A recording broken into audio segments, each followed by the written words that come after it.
People across the country came together today, just as they did 50 years ago, to remember and honor the life of President John F. Kennedy. It was a tribute to his legacy on the anniversary of his assassination. You're looking live right now at the Arlington National Cemetery, where this eternal flame shines over the fallen president's gravesite.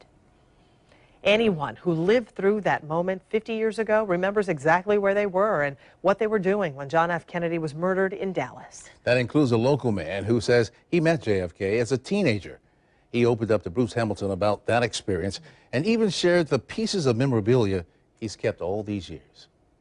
Dan Mackey is a lifelong Jacksonville resident. He remembers exactly where he was and what he was doing the day he heard the news President John F. Kennedy was assassinated. Dan, you remember what you were doing, where you were when you heard the news that the president had been shot? I was in the 8th grade at Kirby Smith Junior High School, and we were all bused home.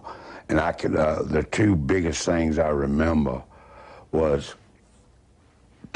our teachers of both genders I saw crying, and we were told that the president had been murdered in Dallas, and there was a fear of nuclear war. For 50 years, he's kept an extra edition of the Jacksonville Journal published the day JFK died, a copy of the Florida Times-Union the day he was buried, and a special edition of Life magazine that came out in 1963 chronicling the life of the man whose administration they called Camelot, a man whose hand he got to shake.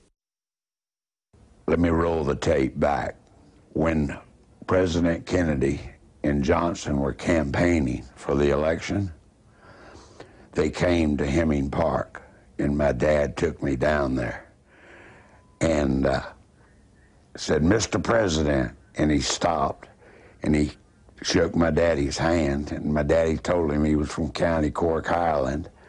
And I remember they were both about the same height, about 6 feet, 6'1", and I'm just awed.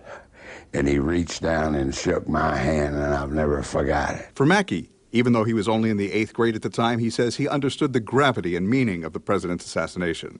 Total disarray. You know, how could this happen? Bruce Hamilton, Channel 4, the local station.